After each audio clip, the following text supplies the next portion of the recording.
HackTheBox has coding challenges now. This is OXDF. If you've followed my channel or my content at all, you know I love a good coding challenge.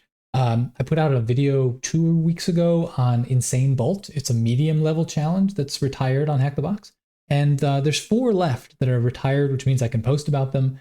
And they're all on the very easy. One is easy level, and they're all quite straightforward. So I'm going to put out a quick series of videos showing how to solve those. And then in the last one, I'm going to show how we can maybe hack into the platform. Not hacking, but understand, these all take place in a web IDE. And in the last one, I'm going to basically show how I can write a script to interact with that and submit code so I can develop on my own machine if I want to.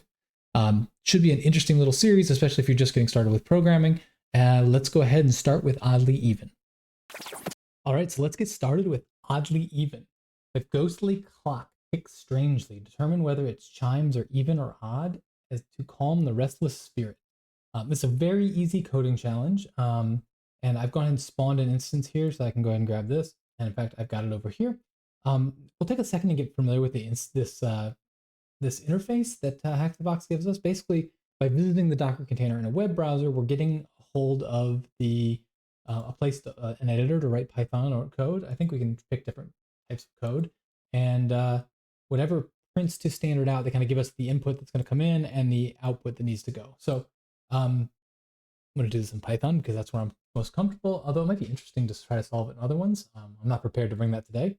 So we take in the number and we calculate the answer and print the answer. If I just hit run right away, it's going to error out because there is no answer. I never defined answer. If we come back up here, I don't love scrolling, but if we just print n, I guess I don't need to save. That's not quite right. If I just hit n and hit run, now it's saying, well, my input was 8447 and it returned 8447, and that's wrong, which is true. That's not odd or even. So we're making progress. HackTheBox has actually already done part of the challenge for me here by taking the input and making it int. So I'm assuming if you're watching this video, you're probably a bit of a beginner. And Python, the input function, is going to read a single line from standard input. You can put stuff here, so we can say like, give me a number. I suspect that's going to print to standard out. I suspect if we run that, see input blah returns give me a number, and then so it does. You can put a prompt in there. Is really what I'm trying to show.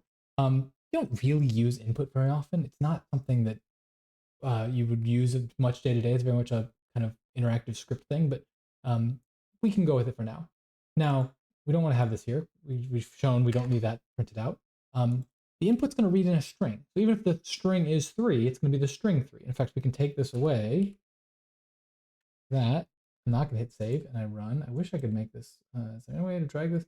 So it's not really showing me the fact that it's a string versus not. But if we do type of n and hit run, we'll see class string. So if we come up here and if we go back to what we originally had and we turn that string into an int with the int function, and now we run it, we can see we have a class int. So we have an integer. Cool. So we want to get odd or even. We could, probably the first way you'd be inclined to approach this would be to do if n mod 2 equal to 0, answer equals even, else answer equals odd, and then we're just going to print answer. And if I run this, boom, we actually got the flag. There's a few other things we could do here.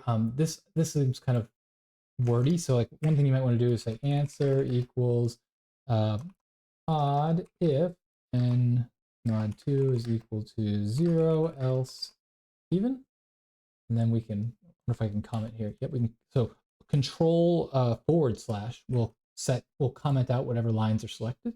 But now I can run this again and I still get the same. Oh, I got a fail. Did I just mess it back? If it helps if I get the right letters, I would fail every time. But that one will give me the flag. So that works very nicely there. We could make this into a one-liner if we wanted. We could see, we comment all this out and we say input, and we want to convert it to an int, mod 2, and we want to print even if equals 0, else odd. I believe that'll work. Let's give it a try. And yep, we got the flag again. So we could put this all the way down to one line.